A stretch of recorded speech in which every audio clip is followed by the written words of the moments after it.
Hello, ladies and gentlemen, and welcome into another edition of Slo Ur Roll. I am Dominic Lorenzano alongside writer for the Yaki Way Report, Jesse Caulfield.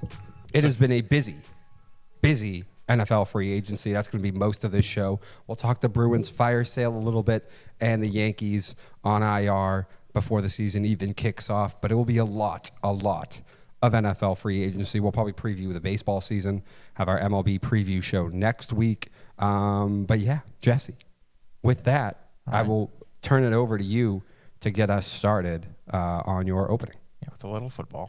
Mm-hmm. Little football, little baseball. We referenced it a little bit last week. Yes. Possibly Darwin-worthy, almost maybe, was Mhm. discussed, but we ended up not. But the Travis Hunter comments about Shohei Ohtani, they've really annoyed me. Mm. And it's like, I get it. Like every pro athlete, they all have this discussion across the four major North American sports of like, oh, if our athletes change sports, we would thrive. Mm-hmm. We would thrive in the other sports. Every basketball player thinks that. Every baseball player thinks that. Every football player thinks that. Mm-hmm. Every hockey player is correct, though. Mm. They're the ones that could actually like probably thrive in other sports with the hand-eye, with the athleticism, the size, all that other stuff. They could actually make a case, but it's not about hockey at all. Mm-hmm. Different discussion for a different day. But Travis Hunter, he called out Shohei Ohtani. Mm. You know, the two-way baseball player, pitcher, hitter, great at both. Travis Hunter, cornerback, wide receiver, good at both. Mm. And he says, what I'm doing is more impressive than what Shohei Ohtani is doing. And while it is impressive, that's some cardio that I will envy for the end of my days. Mm-hmm. Like that's hella, you are hella in shape, friend. And that's great. And you don't need that level of athleticism or that level of cardio to be in that technical shape to do what Shohei Ohtani is doing. Mm-hmm. But it's still way more impressive on Shohei Ohtani's end. Oh, yeah. What is every cornerback in the NFL? They are a failed wide receiver. Those positions, though on the opposite side, they go hand in hand. Mm. They are the exact same player. They're same skill set, yeah. Exactly. They're built the exact same way. You're not going to have a real bulky guy playing cornerback. No, he'll be more in the center. Mm-hmm. He'll be a linebacker. No, you need a guy with speed. Mm-hmm. Hands, you don't need the hands to be a cornerback, hence why most of them are just failed wide receivers. Mm-hmm. They are all built and trained like wide receivers. They just didn't quite have the hands, so they're like, we'll just go be a cornerback because you have the same skill set.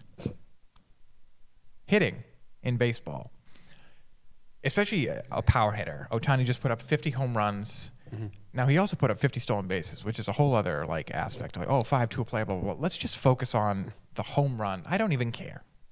Again, let's make Shohei Ohtani not an athlete for this conversation, even though he steals 50 bases and actually can play the field if they would let him. He hit 50 home runs. What is the prototypical 50 home run baseball player? Al used to be a fat guy, but now we're a little more athletic. We're a little more lean. It's still a big guy who can't run, doesn't move well, probably plays first base if he's going to play in the field. Nowadays, he doesn't even have to do that. He can just sit on the bench, and it's every 9 guys goes to the plate. It's, here, your turn, take a swing. That's what the prototypical 50 home run hitter is nowadays in baseball. Not very, I guess athletic, because, like, again, we're just getting leaner. We're getting more muscular, less fat on the baseball players. But then he turns around and does something totally different. How does a prototypical pitcher built? Very skinny, like me. Very skinny, not a lot of muscle up in the shoulders, in the chest, I guess you could say in the arms a little bit, but not quite as much. You can't have a lot of muscle up here because it really makes you robotic. You need to be loose to throw the ball, to get that whipping motion, to get a real whip on that ball, to throw 100 miles an hour like Shohei Ohtani can do. That guy should not be able to turn around and hit 50 home runs and hit them as hard as he does. Again, one of the hardest hitting guys in the league. Up there was Giancarlo Stanton. Nothing about him makes sense. You should not be able to physically throw the ball 100 miles an hour and yet still turn around and hit the ball over the wall 50 times in a season. That's just not physically like mind-blowing, like on that level. Again, Travis Hunter, you're very athletic, blah, blah, blah, blah. But what you are doing on each side of the ball is rather similar. You are running downfield, play after play, looking for the ball, whether to catch it or bat it away, something. And meanwhile, Shohei Ohtani is going out of the mound, throwing the ball as hard as he can for the most part, 100 times in a game. Now, I get it. He only does that once every 5 days. But he's hitting the ball every other day. And again, he's still doing something that makes no sense. He is hitting the ball as a power hitter and yet somehow can turn around and be one of the more effective. I'm not going to call him one of the best. He's not quite top 10 starters in the league right now. But he's definitely one of the better ones. And he does it very consistently. And he does it very well. And yet somehow he is still a power hitter at the same time. So Travis Hunter, you just don't know what you're talking about. Yeah. Also, Travis, you're doing it in college. Sure, that too. Shohei's doing it in the pros. Like, I don't think Hunter's going to be doing this in the NFL. Like, I mean, I'm not saying he's not going to play. I have a certain play here and there where he's playing on offense, but like, he's not going to play both ways. Yeah. It's not going to happen. And it's, I mean, I figure most people feel this way, even baseball fan or people that don't watch baseball. The hardest thing to do in professional sports is to hit a baseball. Oh, for sure. It just is. If you can't at least acknowledge that, well, then this conversation, we can't really have this conversation. You're just not. Yeah. You're not in tune with it, son. It is the hardest thing to do in sports. And then he turns around and does one of the other hardest things to do with sports. It is paint 100 miles an hour fastballs on the black. You know, if Travis Hunter can turn around and start doing that, take even just a hit, go to the cage, take some swings. If the cuts look good, I'll be like, all right, cool, let's go throw the ball. And if you can throw the ball not like a girl, I'll be like, you know what, Travis, maybe you're on to something. But as of right now, I don't know what the F you're talking about. You're very athletic. Your cardio needs to be studied. But it's not. You're full of shit, son. Yeah, no. It's a ridiculous notion. One, just because of he's doing it in college, Shohei's doing it in the pros. And then also, it's the same, similar position. We'll never, ever see anything like Shohei Ohtani. If Travis was lining up as a wide receiver and, you know, doing it great, was awesome at it, and then going out and lining up in the trenches on defense and getting pressure on QBs and tackling running backs in the backfield, I'd be like, you know what? This guy's correct. Yeah. He's got a real point here, son. Yeah. Or if he was lining up under center, I'd be even better. Yeah. Throwing balls downfield and then lining up on the opposite side of the ball. You can be the quarterback again at that point. You don't have to be in the trenches. Yeah. If you're doing stuff like that. But no, you're playing your opposite position to each other. Yes.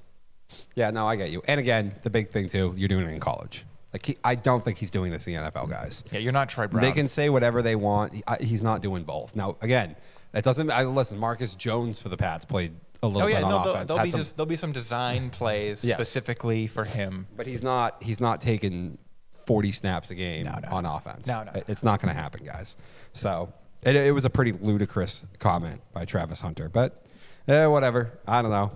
This is what you do. You just hype yourself up. Comes draft time. You don't got to be delusional about it, son. It's pretty delusional, but it is what it is. I mean, these guys, they come at it from a purely like sport is athleticism. So he feels entitled to the fact that like I'm a better athlete. Now, Shohei's a freak athlete, just actually as an athlete. So I don't know. That's it.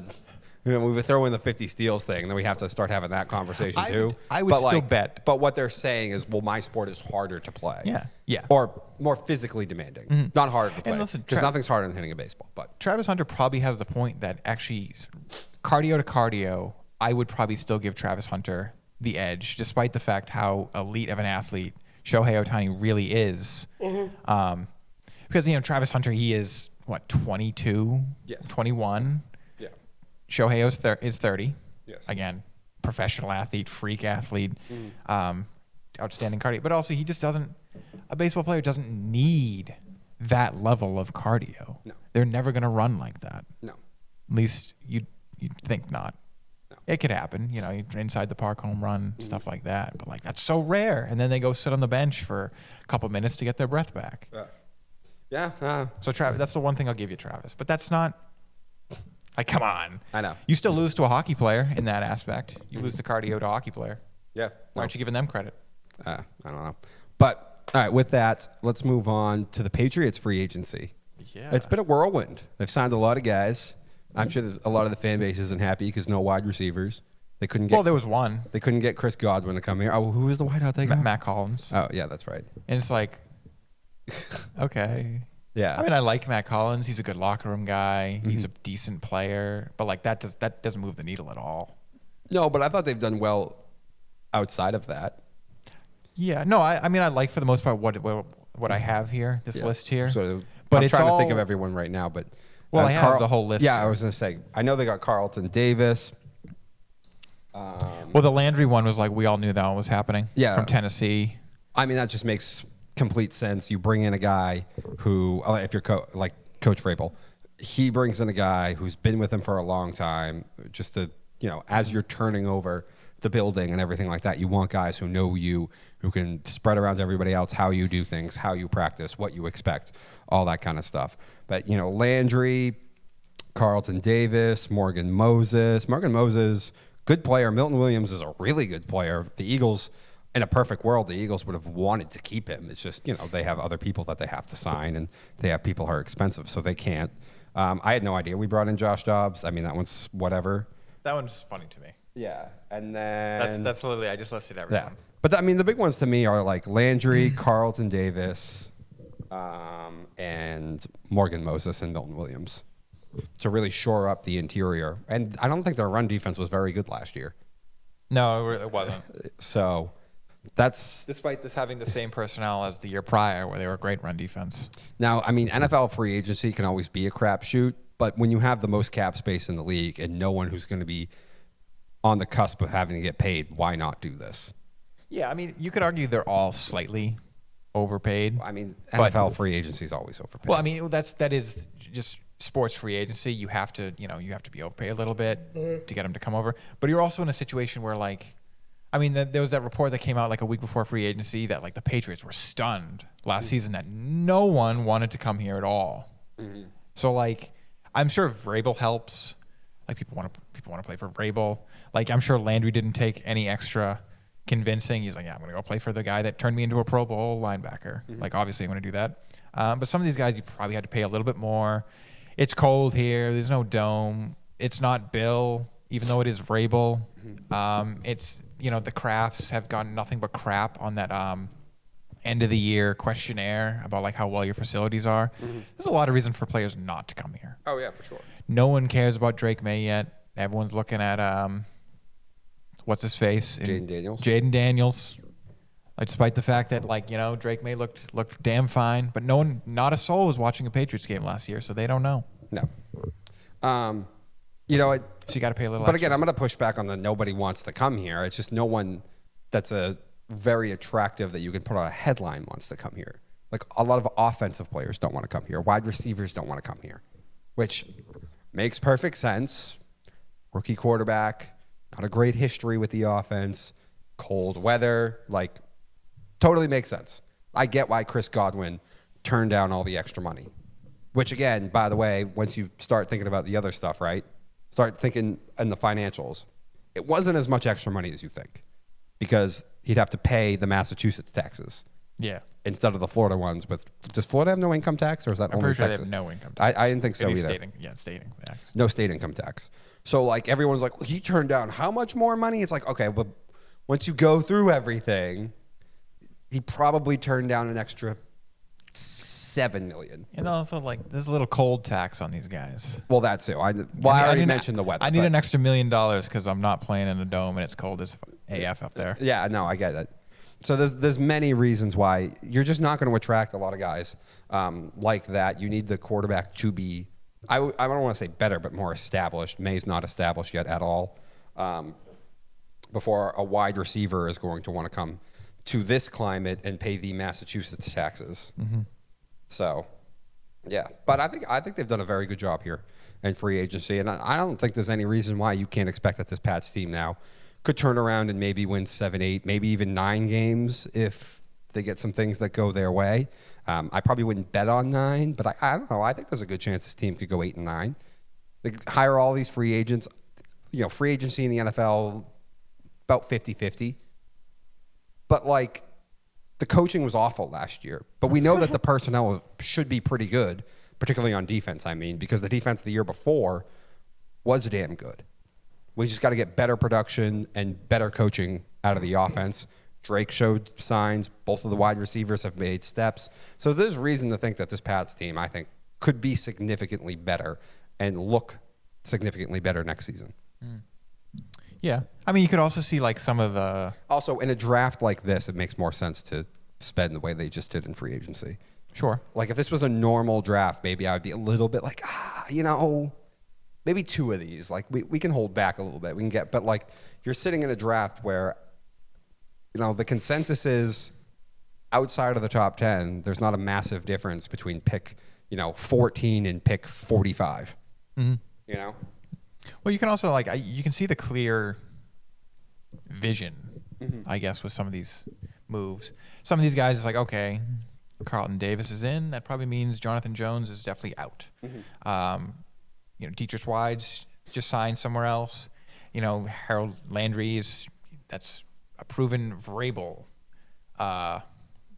commodity. A lot of these guys are like very much to help with the run game and maybe with the questions of Christian Barmore of like really shoring up the center of the defense. I know they did talk about a lot of like, the trenches. We want to focus on the trenches. And I see that a lot on the defensive side, not so much on the offensive side yet.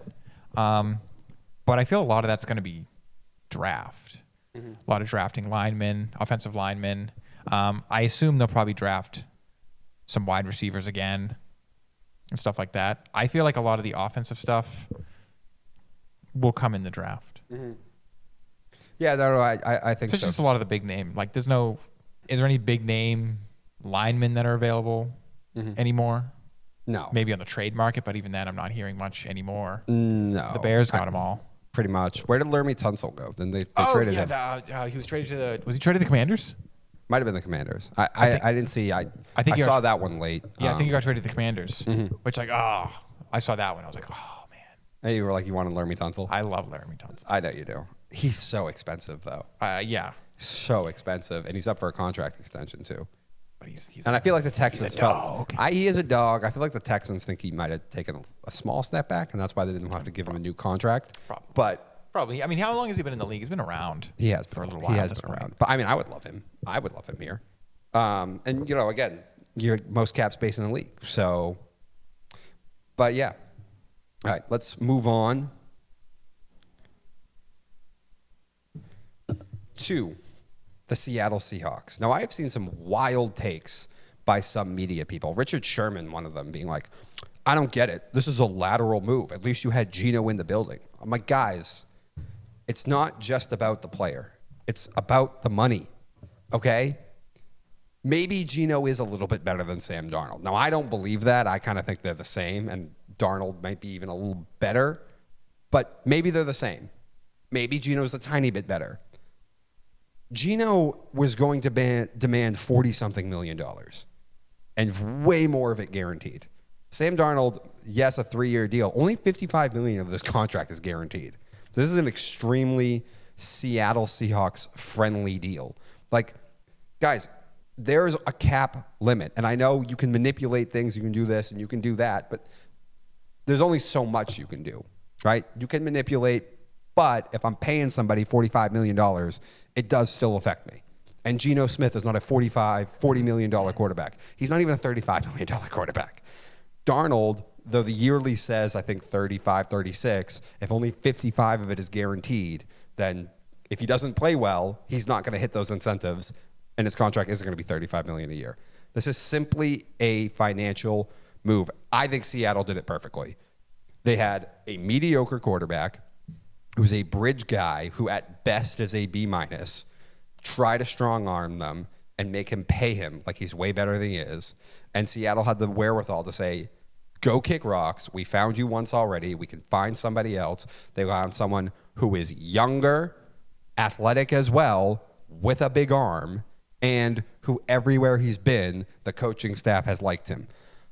I think this was a fantastic move by Seattle. I don't think it makes them better than the Rams by any means. That's not what I think. But I think it was a fantastic move by the GM, a fantastic financial move. I think moving off DK was also extremely intelligent. You had a breakout season from JSN. DK can be a handful. You can go find it in the draft. You drafted very well on the defense, so you can spend some picks here on wide receiver. I think it's been a sensational job by the GM. Obviously, I don't think you can look at it like Sam Darnold's the guy of the future. You have to still be looking at this like, it's a bridge situation, but you weren't going to draft a quarterback this year. I think they messed up last year. I would have tried to trade up and draft one last year, but I think this has been a great GMing job by Seattle. And again, guys, it's about the money. They're not exactly saying Sam is better than Geno. They're saying Geno isn't an extra $30 million and probably an extra what? I didn't see the contract he got with the Raiders, but I have to imagine he got at least $40-50 million more guaranteed than what they give Darnold. It's simply a financial decision. I don't know if he signed with the Raiders. An extension. I'm sorry, he got traded to the Raiders. I don't know. Oh yeah. I don't know if he's gotten an extension yet. I don't think he did yet. But he's gonna want one. Well, sure. Yes. At some point. I have mixed feelings about it because, I guess I would consider Sam a little more talented than Geno, but I would trust Geno more with the ball in a big situation, as silly as that sounds. But also, because Sam, it went to hell for Sam at the end of last year. I know it did. Blah, blah, blah. People figured out all that stuff. And I'm sure a coach could we're going to change things up, Sam. We're going to get you back. Sam's always starts out well. Those first 3 games with the Panthers or whatever it was. Sam figured it out. Then no. Then he goes to the Vikings. Sam figured it out. No. The coach figured out how to use him. There's nothing for Sam. Sam's not going to figure it out. Let's be honest. It wasn't 3 games. It was 4 games. It was 3/4 of a season with Minnesota. He was good all year until the last 2 games. He was awful, and I will not deny that. He was really good at first. There was a little dip in the middle there, and he brought it back up again, and then he went straight to hell. Yes, I think there's there is a thing though to go with, and everyone forgets that Minnesota had offensive line problems. The left tackle got hurt. I think somebody else got hurt too, and Sam is just not good enough and polished enough to overcome that. Which is why you can't pay him $110 million guaranteed on a contract. Geno wouldn't be talented enough to overcome that either, and he wanted to get paid $100 million guaranteed. But also, you're no closer to actually getting yourself anywhere with any quarterback. And you're no closer to getting an actual quarterback. No. And Sam was really helped by the fact that, we had, what's his name? Justin Jefferson there. Yeah. And then he had Jordan Addison there. And then he had Aaron Jones in the backfield with him. And then at some point he got Hawkinson back. And there was that other third wide receiver whose name escapes me that they drafted. They just got rid of Tyler Lockett and DK Metcalf. One guy who's really good, not quite elite wide receiver, that's recipe for disaster. Especially when you have running backs that can't stay healthy as well to help them out. At least Geno knows the system, knows the place, knows the players, and is older and can fall off a cliff and get you a higher pick. But DK and Lockett, especially DK, was going to be gone no matter what. They certainly were not going to be able to sign Geno Smith and DK. Oh, I know, because Geno would have demanded more money. But you're in a situation where there's no way Sam can thrive, really, because he doesn't have anyone to... he's got Jackson Smith and Jigba. But, the fact that the Vikings had so many weapons really helped him. Because there'd be games where Justin Jefferson was, not really getting the ball. And then Jordan Addison would go for 150 yards and score 2 touchdowns. Because there's always another guy. if you just hone in on Jackson Smith and Jigba, Yeah. I was like, okay, and then they'll run the ball with Kenneth Walker. And what if he gets injured? Well, Then the game's Charbonnet's has seemed like a very competent backup. He's pretty good. Listen, Also, I think they're going to go out. They'll go out and they'll probably draft a wide receiver in this draft. Maybe they'll even draft 2. You're not going to get a DK Metcalf I mean, listen, replacement. I'm not sitting here saying this team's going to be in the NFC Championship game, but they weren't going to be that with Geno either, and at least they've saved themselves but you're not money. getting any closer to actually getting your QB. Yeah, but if they had paid Geno, they wouldn't have been any closer either. You and if might anything, have. they would have been more financially tied into Geno. I'm not saying you pick Geno. Like with this contract, they can move off Sam in a heartbeat. I mean, here's the thing. You should have just kind of, I mean, I guess you can move off Geno. I'm fine with that. And like, it's not that I'm like, how dare you get Sam? You should just tank. No, I'm not saying that. But like, if you just kept Geno and he's like, well, I'm going to sit out if you don't give me, bye. We won't win. We'll actually tank then, and we'll get a real QB. Thank you. Thank you very much for not showing up and actually maybe winning us some games.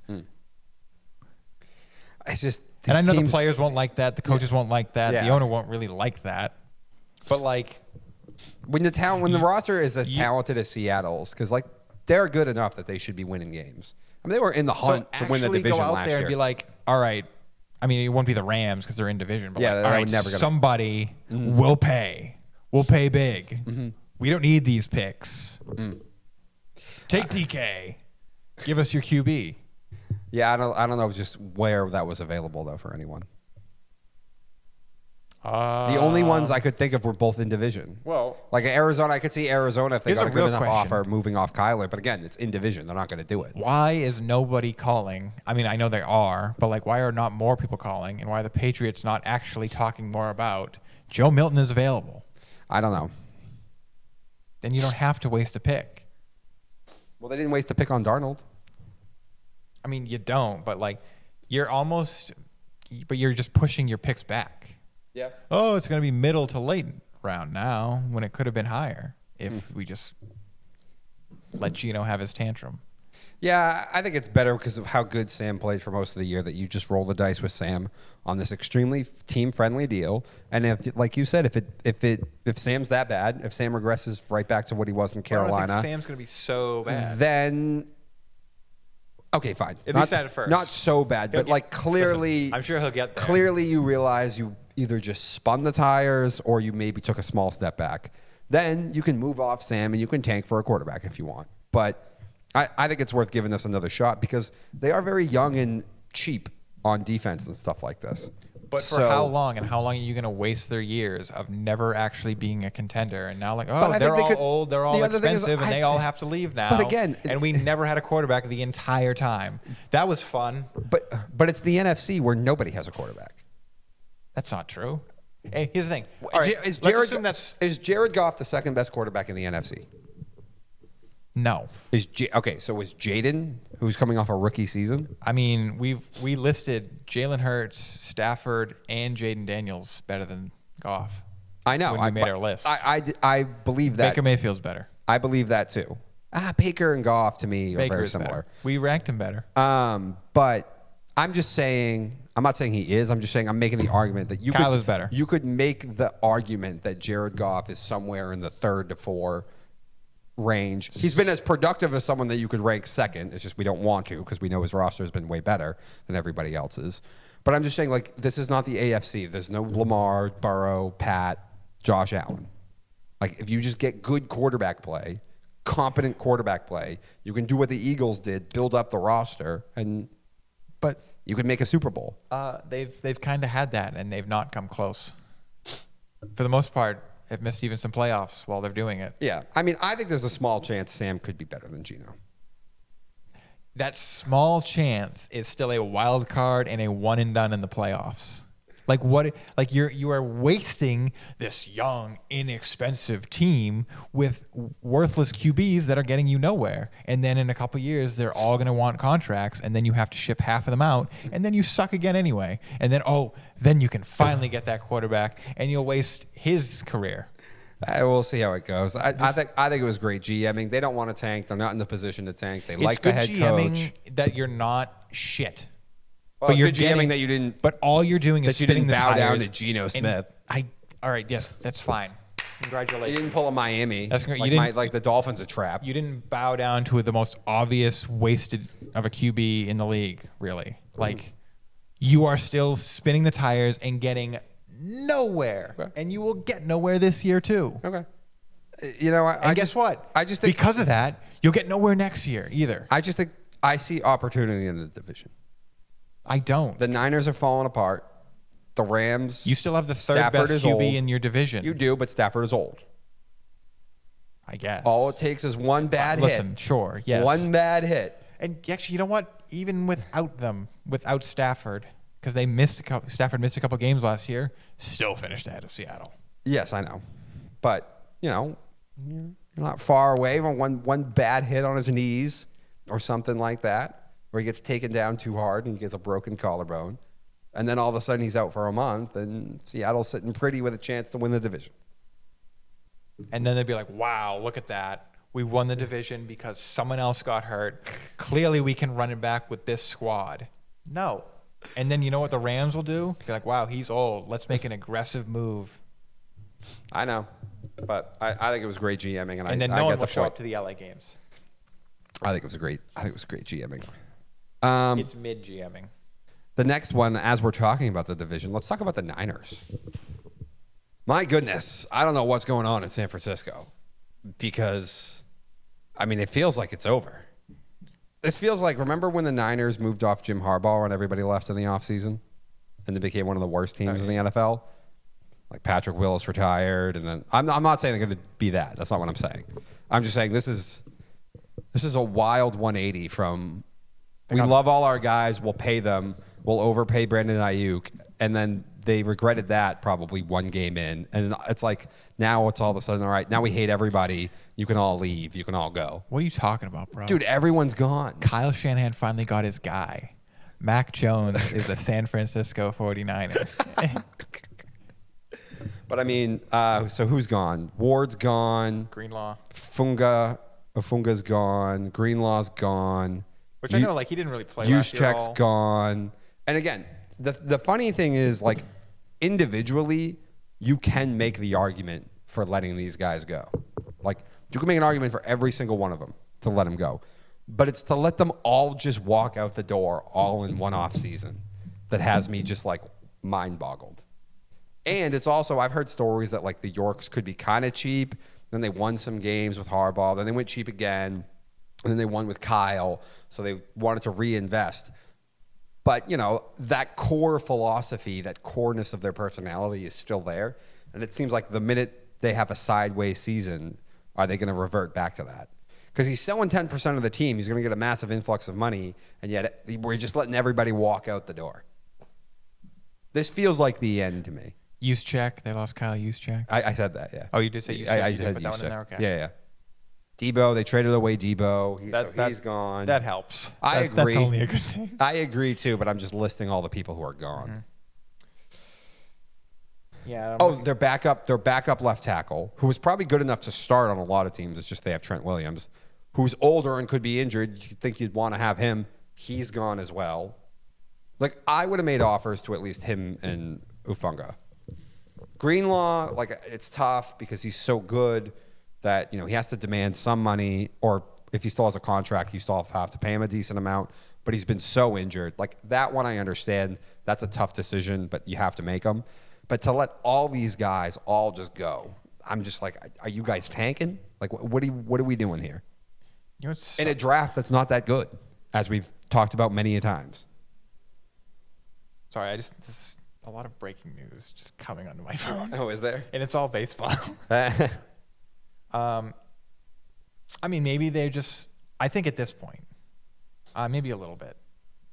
They're like, okay, it's not this year. Maybe we take a step back this year. Actually, you know what? Seahawks have the 4th best QB in their division. Because Brock Purdy's still better too, actually. Okay. Heck, they got the 5th best QB. Because Mac Jones is in that division now too. Oh, get out of here. Darnold's better than They Mac. get the 6th best QB. Jimmy Garoppolo's a Ram. Stop. Garoppolo's lost it too. Anyway. I think it's just, this is maybe the 49ers, maybe they're taking a step back this year. I'm going to sell 10% of the team so that next year we can come into the free agency being like, listen, guys, we can give you a lot of these bonuses that don't count against the cap. Because, like, that doesn't help you now. Selling the 10% of the team or putting 10% of the team on the market doesn't help you today. It takes so long to find a buyer and then to hammer out the details of the actual purchase. It's like, that's a long-term plan, which makes me think that this offseason is part of a long-term plan. So I'm going to give 49ers being like, and also they're just too good of a franchise to have not backup plans amongst backup plans. Like, this has to be, I'm sure they're not happy to see a lot of these guys go. I'm sure they made offers to a lot of these guys. But I assume they definitely were, like, preparing to lose some of these guys. And I think they knew they were going to take a step back this year. And that's part of the long-term plan. No, I get you. But because they're not panicking. I mean, obviously you can't come out and be like, oh, my God, it's so bad, guys. We're like they're going to obviously put a calm face out to the media and to the people. If they can do this and have the self-awareness to then not listen to the media and the fans and put Kyle and the GM on the hot seat just because they have another bad year, then I'm a little okay with what's going on. But it's the fact of the matter is nobody ever does that in the NFL. It's all, what have you done for me lately? And to me, as much as I've ripped on Kyle a little bit more than this year than I did in the past, and Lynch did mess up on some stuff, I would never under any circumstances fire them. They built a roster here that was Super Bowl contending for a long time. Like, it can't last forever. And are you really confident you're going to go out and find someone who's going to be able to recreate and do it again? Like, it's not easy to do. A lot of these guys who are out there don't know what they're doing. So now I would have a sit down with the GM Lynch, and I'd be like, listen, we fell in love with our own guys a little bit too much. Like, you needed to be a little more Bill Belichick, a little more Bill Walsh, a little more Andy, like a little more cutthroat. Like, we got to get rid of some guys here. Like, we love you, Debo. It was time to get rid of Brandon Ayuk. Starting getting loud, bro. This offense does not need you. You're never going to catch 90 balls in this offense. Like, you're not worth that money. I was shocked that he got the contract that he did, considering how loud and annoying and obnoxious he was about it, and just because of the way they run their offense. So you do need to have a sit down with, like, Lynch and stuff. Be like, listen, you got to get better at evaluating our own guys unemotionally. You know what I mean? Because that's how you keep the runway going. If you just, we're just going to run the roster back, or just keep running it back, pay them whatever they need, that's how the dynasties end. You got to know when to move off, when to get picks, when to get young, cheap talent in, all that kind of stuff. Well, maybe they're finally had that sit down. No, I'm sure they did. And then they're like, okay, we got ourselves into a situation But here. it also feels like they went 0-10 with no middle ground. Oh, well, I mean, that's kind of how it usually how it kind of starts. So, like, hey, like, we let this go too long, and we got ourselves into a pickle here. It's like, we got to pop the bubble, son, and it's going to be hard for the next year, maybe two. But if we start today, it'll be better in 2 years instead of 3 years, and trying to, drag it on for another year. Like, the best time to plant a tree was 20 years ago. The second best time is right now, type of thing. Yeah. No, I get you. But I don't. Do you think they see it that way? Do you really think that they're having that conversation, and they're totally okay with not being good next year? They're just like, we're going to go into full rebuild? Because I'm not sure they are. I hope they are. I bet they went to the offseason being like, listen, it's going to be a little bit of a rebuild. We're taking a step back this year. Okay. Inevitable. As long as... Did they want it to be this bad? Probably not, because just looking at the free agent list here, there's not a soul. I mean, obviously there's people listed here, but, like, these are worthless people. No offense. Yeah. And Mac Jones, like, very, very hot commodity. I think they're kind of, again, knew they were going to take a step back, probably worse than they thought, but now that they're in it, they're like, okay, this is just, we're in it. We're in it, son. Like, there's no way they did not come into this offseason being like, we got to break some of this down. Like, there's going to be... Oh, no, I'm sure they knew that some of it had to be broken down. the only way to me this is acceptable is if they literally had a meeting and said, we're going to go through a rebuild. Now, not a tank, but a pretty significant rebuild. I feel like, and we accept the fact that we might not be good next year. Then I'm okay with this. But if that's not what happened, but the Yorks are just being cheap, but they still won't accept a rebuild and they want to be good next year and competitive, well, then you're just a loser. And like your franchise is worth $9 billion. You're about to get a cash influx of $900 million because you're selling 10%. Like this is a low level operation, man. There's a low level way of doing business. Like, what are you, the Bengals? What are you, Robert Kraft for years? Like, come on, dude. well, all these the biggest free agent signing they have is tight end Luke Farrell. 3 years, $20 million. Everything else is 1 year deals. Like that tells me these are placeholders. You were no point in any plan. It's like, thanks for coming. But they're going to pay Brock Purdy. I don't know. It's just. I mean, he's. It feels a little 0 to 100, and it also feels like a little bit of some cheap. A lot of teams cheap low level operation ownership. Think like, oh, we're going to start with the QB. If we have the QB, we're starting there. We don't have to worry about that. Just build around him. And no. They think they have Ayuk. They think they have the QB. Start there. Yeah, I guess. But I don't know. We have the backup QB. Any other thoughts, or should we take a break here before we get into some more free agency talk? Can I give the breaking news? Yeah, go for it. Well, first one, I have two. The Tampa Bay Rays are not moving forward with their new stadium plans. Oh, wow. Yeah. I don't know what that means. They're moving to Charlotte. And then Let's go. Lucas Giolito's on the IL. Oh, come on. Of course he is. Hamstring. Of course he's on the at least it's only a hamstring. That makes me feel better, at least that it's not an arm or a shoulder. Sure. Yeah. But like, I know, of course. It's starting. I know. Hey, listen, we could be the Yankees, though, right now. Yeah. It's only Giolito. That's my breaking news. All right. Interesting, though.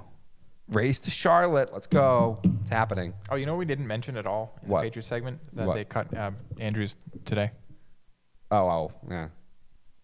I didn't see that. You didn't see that? Well, it happened today, you said. Yeah, I found that out when I was taking my morning bathroom. Yeah, I get you.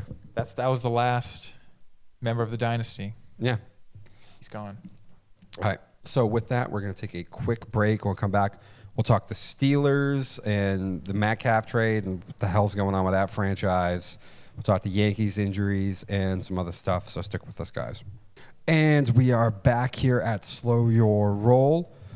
Little more NFL free agency before we move on to the Bruins fire sale and some Yankees talk about the injuries. I want to talk about the Steelers trading for DK Metcalf. They don't have losing seasons. They're a stalwart franchise, a name.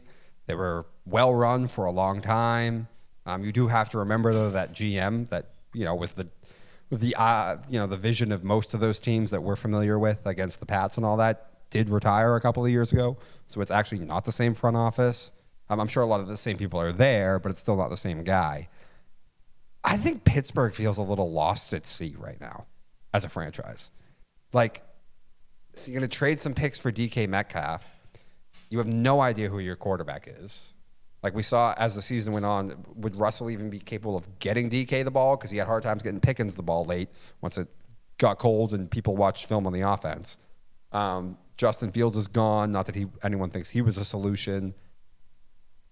I mean, I get it's hard to draft because you don't ever do bad enough to tank. This is a team that it seems like it's totally time to tank because they've been spinning their tires now for it feels like 6 to 7 years.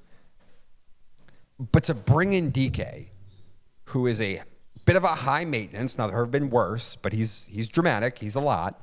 He's a high maintenance wide receiver to go along with your other high maintenance wide receiver on a team that has drafted the position and developed the position extremely well over the last, I don't know, decade and a half. It seems to me like a lost at sea move. An absolutely crazy decision. It's like if you had a problem with your roof in your house and you decided, all right, we're going to redo the kitchen instead. Like, no. Your roof is leaking. This is not the time to redo the kitchen. Fix the roof. Like, that's what this kind of feels like to me. Just a completely, like, we don't know what's going on move. Well, I mean, I know the talk is they'll bring in Aaron. Yeah. So I guess that kind of makes sense. That'd be a great But like for teams like reality show. The Colts, and yeah, that's the other thing too, though. For teams like the Colts or all these other teams that are sick of the rebuild, like I get going for Aaron. I get giving it one last crack. You're trying to save your job, or the GM's trying to save his job, or whatever. But like Pittsburgh, you've been competent for years. It's not like your fan base is tired of some rebuild where you guys have sucked for years. Like, it's probably time to just tank. At least a little bit. No? The quarterback draft is better next year, so just have a bad year this year and find the guy. And you're going to bring in Aaron? Oh, good. But that sounds like a reality show. You can have George Pickens, Yes. Aaron Rodgers, and DK Metcalf on the same team. I still could argue that Ben Roethlisberger and AJ Brown, or Antonio Brown, not AJ Brown, is worse than DK Metcalf, Pickens. Although Pickens still has a lot to grow into his immaturity. Yeah, but at least Big Ben and Antonio Brown were 10 times more talented than this trio. Yes, Antonio Brown, head and shoulders, way better than DK and Pickens. Big Ben's way better than Aaron at this point. At this point? No. No. Like prime Big Ben is way better than Aaron. Right, prime than Big 40-year-old Ben. Aaron Okay, Rodgers. Yes. That's my point. Them both at this age. No. Big Ben fell off a cliff. But yes, a prime Big Ben would be better than What version Aaron, of Aaron Rodgers is. Although we did have that conversation of who was better in their prime, and it is Aaron Rodgers. It's not, but that's okay. But like, I mean, you could still bring in DK and still tank because you don't have the QB and just be like, DK, next year we're drafting a QB. Like, behave with Pickens and you'll be the guy. Or just be like, DK, we're tanking, QB, drafted next year. Plan's already set. We just got to suck this year. And by the way, Pickens is not in the long-term plans. Maybe. Yeah, but my problem is that you're going to spend the picks on DK when you've literally been able to draft and develop this position kind of better than anybody else in the league for a long time. Like, it just felt like a spend on something that you do well. So what was the point? But DK's a dog. Oh, my God. He's the man. I don't even think he's a top. He's so fun to watch. I don't think he's a top 10 wide receiver. Top 10? Come on, he's top 10. I don't think he is. I think he's just outside it, but I don't think he's top 10. I think he's like 9 or 10. Okay. Maybe. But So now we're going to have to make another list, Dom. But like, and you know, maybe if they were going that route, then I would agree with you. But they're clearly not because they're trying to get Rodgers. Do we know they're trying to get Rodgers? It seems pretty obvious. I've heard there's talk. But like, how seems pretty obvious they're trying to get Rodgers. Seems like the Vikings and the Steelers are talking to him right now, which I want to take my victory lap. Now, I don't think Minnesota will get him in the end. I think Pittsburgh will. But I did say, like, guys, JJ, like, they won a lot of games last year. I don't think they're just gonna be like, yeah, JJ, it's yours. We'll be okay if it's 8 and 9. Like, I'm like, I don't think so. I think they'd rather give JJ a little more time and go find somebody else just in case. But I mean, I would like for them to still bring in Minnesota a veteran QB. Maybe not an Aaron Rodgers. You know, turn that kid into another Brett Favre, Aaron Rodgers. But like, you know, is Jacoby Brissett signed somewhere yet? I don't know yet. Like, why is no one bringing in that guy? Like, that guy, he mends fences. He brings people together. But back to Pittsburgh, this just seems like a loss. This franchise seems lost to me right now. So bring in Jacoby Brissett. They're out in the doldrums, bro. And tank. They're not sinking, but they're lost. They're lost out in the middle of nowhere. I mean, you know, maybe.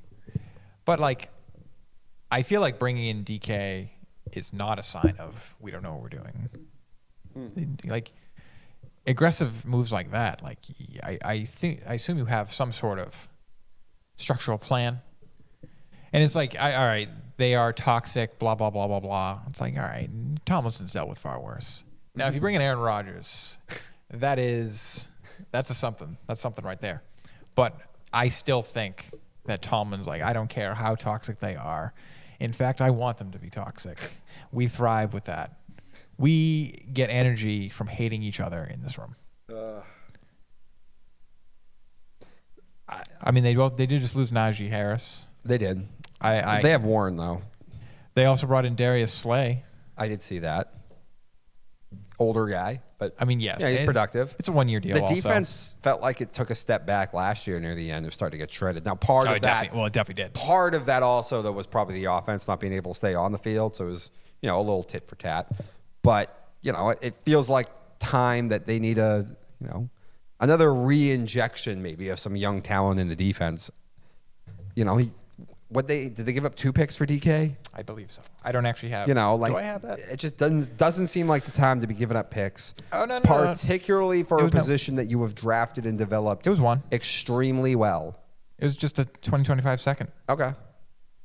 Still, which is what DK was a second-round pick. So like Seattle got what they got his value back. Okay, but you got value at the pick, but then also you have to pay him now too. So yeah, 5 years, $150 million. So I don't have any guarantees. I don't get it. I don't get it at all. I think this is he's dynamic. This is a stalwart stone franchise of the NFL that we all think is well run and perfect, and it has been for a long time. But I think this is the first sign that might be going in the wrong direction. I mean, one of their biggest problems last year was not being able to move the ball consistently at all. Mm-hmm. And part of that was you only had one guy to throw the ball to. I guess 1.5 because Freiermuth's pretty good. Actually, damn good. He's a damn good tight end. I like Freiermuth, especially in the red zone. But like Pickens, this was it. Who the hell was their other wide receiver? I don't even know. I know. I'm not saying they didn't need another pass catcher, but that doesn't mean they needed to spend draft capital and get another big name. It's not like high maintenance. They weren't going to draft a QB. High maintenance. So what's the big deal? No, it's time to tank. That's one team. It's totally time to tank. But not. You have spun your wheels for like 6 to 7 years now. You've tried the stopgap. I mean, you did draft Pickett, but again, you had to pick him at 20-something. They're spinning the wheels too much. But Seattle, keep spinning those wheels, son. That's your best situation. Because at least with Seattle, there's some hope. We talked about the division. You're in the AFC. Lamar can't win a playoff Joe game. Burrow, both in your division. Joe Burrow doesn't Josh have any Allen, money. Patrick Mahomes. Joe Burrow doesn't have any money. He doesn't have any defense. They're not making playoffs. Lamar Jackson is the best player on your team in the playoffs. He will win the game for you. You don't have to worry about them at all in the playoffs. And you got the Browns. That's 2 free wins. I know. The standard here. The standard here needs to be higher than what the Bills will shoot themselves in the foot. You don't have to worry about but they'll them. only do it against Kansas City. They're not going to do it against you. I guess. I mean, they stomped them out in the playoffs a couple of years ago. If they get Kansas City in the divisional round, great. Yeah, the bar I don't know what the problem the bar is. needs to be higher for this franchise. It's time to try and go find your franchise quarterback. Again, they tried with Pickett, but again, they had a winning record, so they were picking like freaking 25th. And your defense is still going to be too good, and your offense is still going to have. Well, also but the defense needs another young injection of guys, I think, because you see it take some steps back last year, particularly at the end of the year. I guess. So, I thought it was a bad move. I mean, I'm not going to say they're not a very mid team. They are, but like I'm kind of like. We're like clapping for Seattle, like great, keep spinning those tires, keep wearing them out. You don't need a tire change. And now we're like, Pittsburgh, who's actually making aggressive moves out here. It's like, you're stupid. What are you doing? Yeah. You need to change your tires. It's like, I know. But I don't understand. All right. Because they are a QB away from being just as mid as Seattle. So what's their problem? Oh, I don't know Seattle's what slightly younger. I don't know what their problem is. I'm asking you. Uh, Why is Seattle so much better? Being in the same position, basically. Because they got a better quarterback first off in Sam Darnold than what's out there now for the Steelers. And the second part is like I Not said. really. I mean, I'd rather have Aaron Rodgers. The standard needs to be higher for Pittsburgh. If we're just talking the talent and standard QB. the standard needs to be higher for Pittsburgh. Why? Because they have a legendary franchise? Because of the damn Steelers. That's why. How is a higher standard tanking? Because being like, yay, we made the playoffs. All right. That's acceptable for some franchises. I don't think they're doing that. That's not acceptable for the Steelers. I don't think they're cheering themselves. Oh, they I don't got think they were Russell happy. Wilson and Justin Fields because they were like, yeah, we can win a Super Bowl with that. I think they were very unhappy with how they ended last year. I hope so. But to me, it just feels like this is the time to try and find your guy for the future. Whereas, and again, it comes down to it comes down to conference. Like Seattle, I can get it. We think that maybe we can build a roster good enough. Build a roster good enough. If Sam plays somewhere near the level that he played with the Vikings for most of the year, we think we have an outside shot to make some serious noise. In the AFC, when you have Josh Allen and Lamar and Joe Burrow and Patrick Mahomes, like, it's not going to happen. It's not going to happen if you're paying a quarterback some money, but he's nowhere near those guys. You better either get a rookie on a cheap deal and build up a insane roster, or you have to find a guy who's just a superstar at that position. But we're going to keep doing this. Aaron's not going to make them close to that. Aaron's better than Sam Darnold. He just is. He might be. Locker room, you could argue maybe he'll drag it down more than he'll give. But Rodgers in the AFC is not going to do it. And Rodgers will also be cheaper. What's he going to be, $25 million at this point? Maybe 30. Yeah. Come on. I don't know. I don't know what the money's going to be. Listen, if they get it on some great deal, then I kind of get it. But Aaron's taking sad pictures at the beach. Like, he's not going to be expensive. It just seems like time. It seems time. It also seems like it was time to move off Tomlin too, in my opinion. I mean, sure. Well, I've been kind of saying that for years. Sometimes it just gets stale in the building. I think Tomlin is part of the reason they are spinning these tires. Mm-hmm. Well, I think he is too, in a positive way too, though, because I don't think he's bad enough as a coach for them to ever fully tank. Yes, but I also don't think he is inspiring any of these guys in this building anymore. I also just think it's a very old sensibility. Like the offense just seems so out of date. Even though they're able to develop wide receiver great, but like, dude, the O-line's still a problem. They look just not very clever, and Tomlin's part of that. It's just time. It's time to reboot the franchise. But like, you could, because I don't disagree with any of that. Mm-hmm. But you could kind of get rid of Tomlin and find just a guy, and then like who could fix all that. Mm-hmm. Like lickety split. You get a guy with good schemes, and then like he can help the fact that like, oh, the line is a patch job, but if we get the ball out fast and if the schemes are good, it doesn't matter. And you have two guys, Pickens and DK, who could help with that. You have Freiermuth, who very much he's the perfect tight end for that. Mm-hmm. You got what's the other running back there that they like? The one they actually like, Mm-hmm. not Najee. Warren. Yeah, Warren. Okay, Warren. I mean, he's pretty good. Yeah, he is. But it seems like they have. It seems like time for a reboot. Skill position guys. They do. And you are. That'd be great for a young quarterback. Sure. Listen, you know what else is great for a young quarterback? A veteran guy that helps him. If they brought TK in but still drafted a quarterback and had him play, I wouldn't hate it as much. But the fact that you spent the money on a position that you usually draft and develop extremely well, and then now we're talking about Aaron Rodgers too, I'm just like spinning the tires, man. But it is what it is.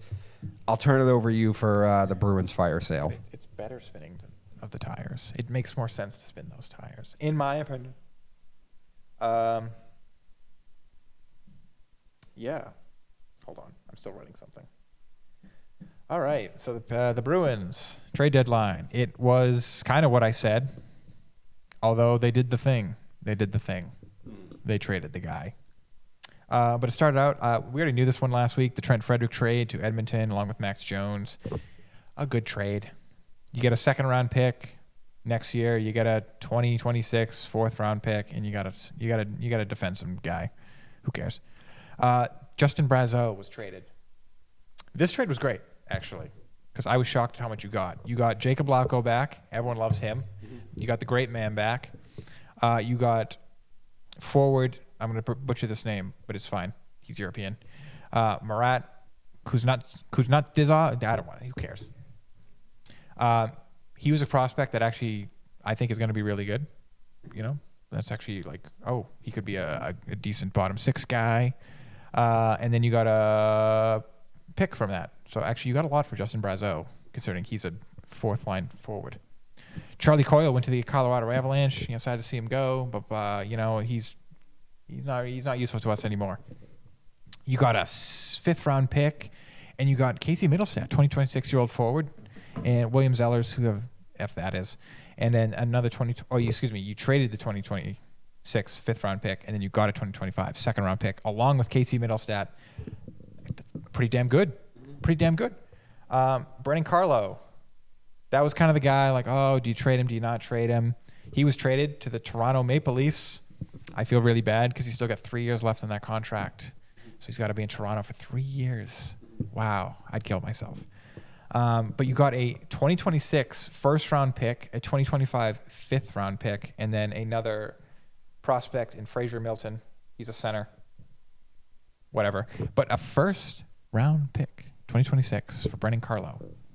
I like that a lot. And then the big trade. You traded your captain. It's not even the fact that you traded your captain.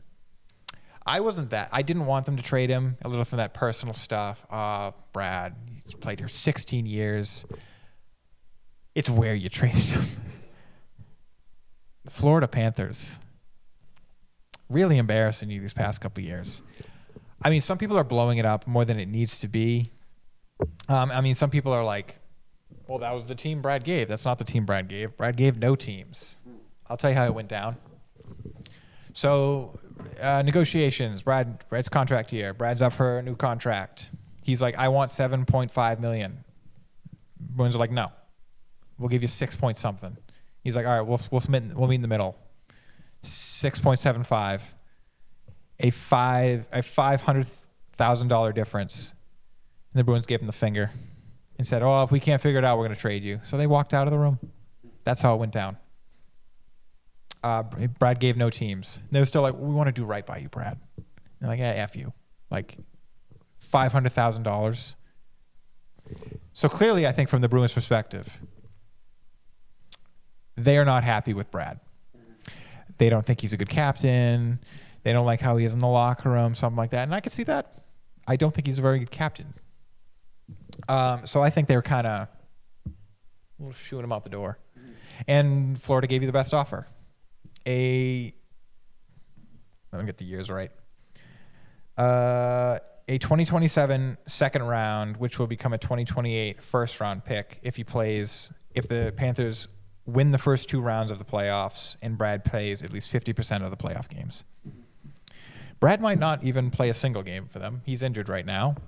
So that's another thing. Like, one, finding out in real time that Panthers fans did not have a clue that Brad Marchand was injured was wicked funny. That was really funny because they're like, because they're like, we fleeced you, blah, blah, blah. It's like, bro, he might not play. He took practice the other day, so he did wear the sweater at least. But yeah, he might not play at all. I assume he'll play the playoffs. I assume he will be ready for that. Will he stay healthy to get that first round pick? I don't know. But it's also in 2028, so it's like, how will we even know what that's worth for another couple of years? But I think this kind of came down to the Bruins actually did not want Brad in the building anymore. I think he's kind of gave them a sour taste. He's not a very good captain. I'm not saying he's a bad captain, but he's not a Zdeno Chara. He's not a Patrice Bergeron. Yeah, he's not.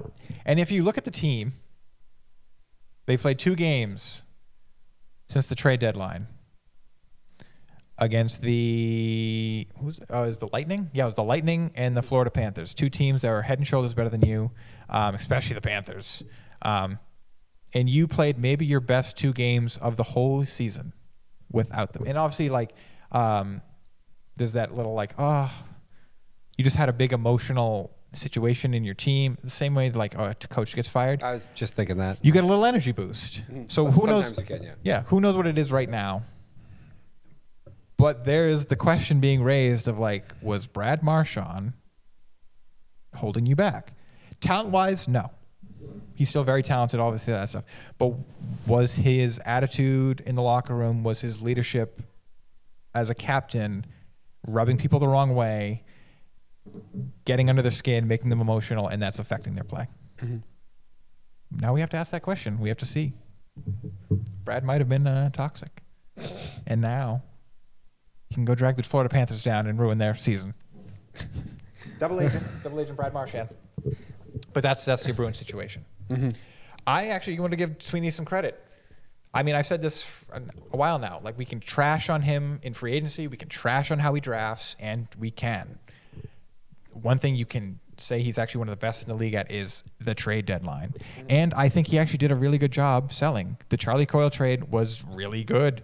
The Brandon Carlo trade was really good. You got 3 aspects back for Justin Brazeau, a fourth line forward. Mm-hmm. All right, the Brad Marchand trade, you didn't get a lot back, and it left a sour taste in our mouth. But the negotiations weren't going well. You got something for him rather than having him walk in free agency, and the negotiations, once again, were not going well. And he's injured and might not play a single game. What do you expect back from him? A haul? He might not play a single game. I don't know what you expect. Mm-hmm. Whatever, fired on Sweeney, I guess. I mean, you know me. I don't got much to add to this. Yeah. But I know all the Bruins fans are pissed off. And it's like, it's all because of the Brad Marchand trade. It's like, you didn't have to trade him, and you didn't. A $500,000 difference is, if that's all it was, I'd be like, what are you doing? $500,000, you are the Bruins. We pay everyone else's bills in the league. We have money. It's clearly about something else. Okay. They don't like him in the building anymore. Yeah, but they didn't just trade Marchand. They traded... Well, no, Carlo's gone. I mean, you know, Charlie Coyle's in his 30s. He's gone. Trent Frederick, he's not a prospect. He's clearly not a prospect anymore. He's been in the league for a while. They're about to go through a rebuild, though, aren't they? Somewhat. Only somewhat? Well, you still have McAvoy, Pasternak. They didn't trade Geeky, which I'm like, of all people you kept Morgan Geeky, but okay. You still have Swayman. That's true. I forgot. You still have Zadorov and Lindholm. You have both Lindholms because you paid them both big money. Mm-hmm. And you just paid Elias Lindholm. You just paid Zadorov. Like, you can't. You gave them the contracts this offseason. You're not moving them. You're not moving 6-year deals. Like, there's still 5 years left. Sorry. Those don't get moved. I get you. But yeah, with that, let's talk about the Yankees, who everyone's on the IR. And Gill went down, Stanton went down, Cole went down. This is like worst case scenario. Not quite. You still got Aaron Jones. Yeah, you still have Judge. That's true. And you still have Fried and all that. But, when last time we talked about this, I kind of reserved to the fact that maybe the Yankees will still win the division. But you talked about, maybe they could get injured. This is bad. I mean, Garrett Cole, again, he's about to have Tommy John. He's getting older. You'll miss Gill is Gill gone for the year? He's not gone for the year, right? I don't believe so. No. Stanton, I don't really know what the timeline is for Giancarlo. But yeah, I mean, you lost 2 of the 3 guys at the top of your rotation. Their Vegas win total, I believe, was like 91.5. It's down to 88. So, I mean, how much does this change things? Like, do you still think they're going to win the division at this point? I'm kind of doubting that now, actually. Okay, but who's going to do it? Is it going to be Baltimore or is it going to be the Sox? Because Baltimore has plenty of issues themselves that they just didn't replace. They still have Marcus Stroman there. Who? The Yankees. Yeah. Plug that guy in. I know. I mean, here's the thing. Because I also don't think the Orioles are in a great position either. No, they're not. Grayson That's what I mean. Rodriguez is going to start on IL for them. Uh-huh. So they're down a pitcher. And, I guess they're getting Felix Bautista back. He's just a closer and, a year off. Yeah, you have to get there. I'm sure it'll take him, I'm sure he'll be a little rusty, even if he gets back to it by the end of the year. Mm-hmm. But, they lost Santander. Now, maybe Heston Kjerstad will fill that void right away.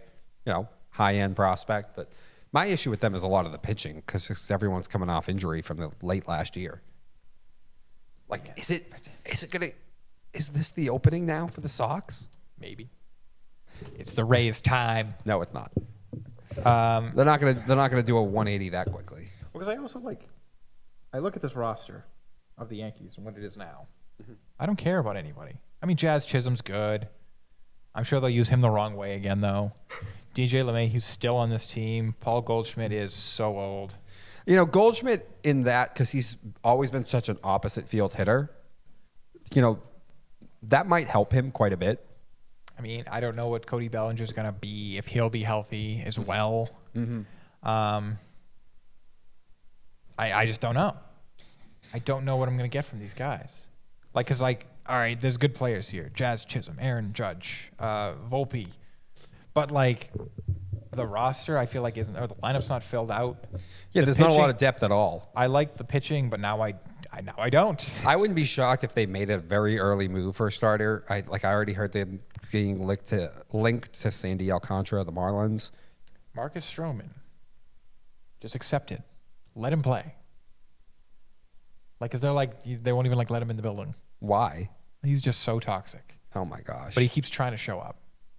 He's like, I'm here to train. And they're like, no. But he's under contract. Let him in. Well, they'll probably have to at this point. You better. You kind of have to. Because you're paying him. Yeah. And you're losing everybody. No Cole, no Gill, which the Cole one is really a problem because that's years down the road because now you're going to have a guy who's, what is he, 30? Is he 33 or 34?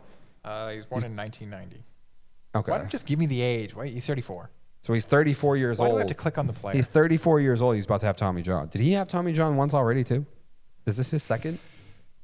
I don't recall. I know he had some sort of surgery. I think this is his second Tommy John, which never bodes well, by the way. Usually the first one is successful. If you have to have a second, usually it doesn't pan out. I don't know. I mean, Verlander came back from his second one and won a Cy Young. Verlander's wild, though. He came back from his second one at 40 and won a Cy Young. Yeah, Justin's an outlier. He's kind of Tom Brady-ish of the NFL. I mean, Eovaldi has had multiple. Of the MLB. I mean, he's not the level, but Eovaldi he's been nothing but functional since. I know. There's some guys who've beaten it. Nathan at least had both of them on a younger age, though. To have your second now at 34. Verlander's second was 40. I know, but Verlander is an all-time outlier. I guess. Trying to think of other pitchers that had multiple. But yeah, I mean, I don't know what to make of it right now. As a bettor, I put money on the Yankees for the under on the win total. I'm very happy about that. It doesn't make me want to open things up to say go bet Baltimore or the Sox to win the division. But I do think it's completely up for grabs now. If you told me Boston won the division, I wouldn't be shocked. If you told me the Orioles won the division, I wouldn't be shocked. And if you told me the Yankees still won the division, I would not be shocked. I think the American League got way more watered down with that. Jameson Tynes. And I think the East became completely up for grabs. Jameson Tynes had 2 Tommy Johns. Yeah, it hasn't panned out. Were you listing their roster of everyone who's had 2 Tommy Johns? Well, I just looked up pitchers that have had multiple. Oh, okay. Brian Wilson. But this team, I already didn't think that the depth of the roster was very good. Shane McClanahan, but we don't know how he's. Again, at least he had both of those in his 20s, though. But he hasn't, he's only coming back from the second one now. We don't know how it's going to be. Did Walker Buehler have multiple? Yes. Oh, Jake DeGrom. Yeah. But yeah, I think there's an opening here now for the Sox. I mean, they're definitely. Giolito going down, not great, but as we mentioned, I don't think anyone thought Lucas Giolito was about to be the ace of the rotation. And we were probably running 7 starters deep. Now, most of them are number 3 starters, but still. Brian Bella was also not going to be on the opening day roster. Oh, that's by May, they think he'll be fine. Okay. But he won't be there opening day. So, insert Crowder Crawford. So, what you going? I mean, I guess you're starting Red Sox starting rotation for opening day would be Buehler, Crochet, in no particular order. Yeah, I figured. Hauk. What's his face? So you just said Cutter Crawford. And I guess Winkowski? Maybe Whitlock, but I have no idea what his situation is. I have no idea if he's healthy or not. I'm kind of assuming he's not. I mean, it's definitely available. Like, the division is now more open than it was even a week ago. But I still don't trust the Red Sox. I just don't. Let me see it. Let me see this pitching staff actually do the thing. Okay, maybe we can hit. But, like, can we pitch? I have no idea. Yeah. I have not a clue. I know. But right now with the Yankees, there's just tons of question marks. The lineup's not going to be as deep, and the big thing is the starting rotation. You lost both guys at the top. It's a lot of average now. So They still have, like, Max Fried is better than any of our pitchers. Like, they have the ace. We don't have an ace. They have that second backup ace. yeah. I mean, Carlos Rodon, I guess. I know he's very up and down, but like he had a decent year last year. Mm-hmm. He had his moments. So he's got an ERA of 10 in two. if you had to bet, appearances, bet anyone right now to win this division, who would it be? I honestly forgot Rodon was still there. Yeah, 5 innings pitched, an ERA of 10 in spring training so far. What is spring training? I was gonna say spring training is come on. Yeah.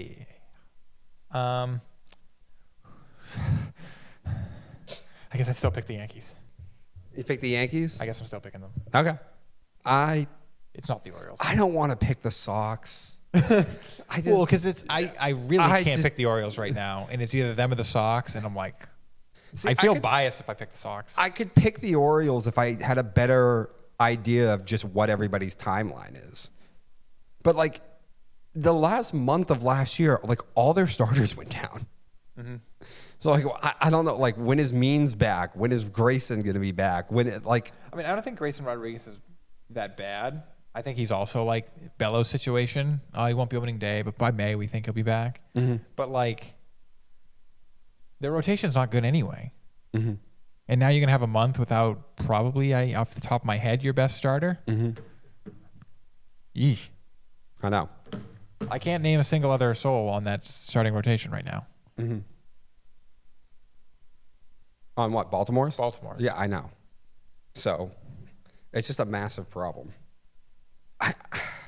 That's, the MLB. I'm going to go with the Sox. The American League East is going to be very entertaining. Listen, no one can pitch. We've seen this before. Just because the top end of your roster is good, baseball's a long season, man.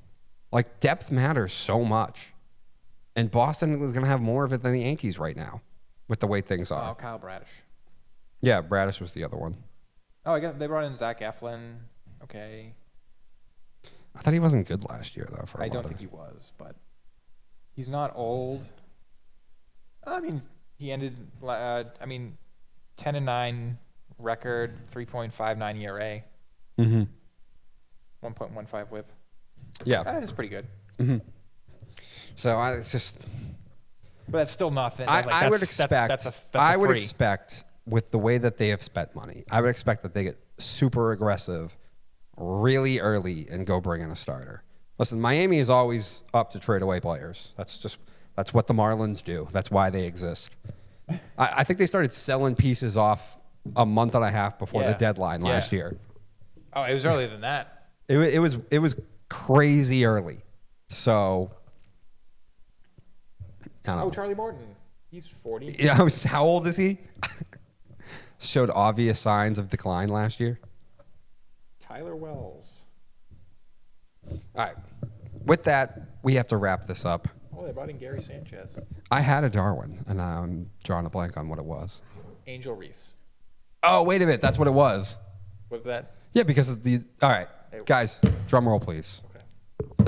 The Darwin Award winner is Angel Reese and the WNBA. Now, I don't have the full details, I'll be honest. But I've heard talks about there's a chance that they could have a strike. I don't think they're gonna. She was just. I would hope they're not. She was having that talk, but like I don't think they're. I mean, I assume they have a players union.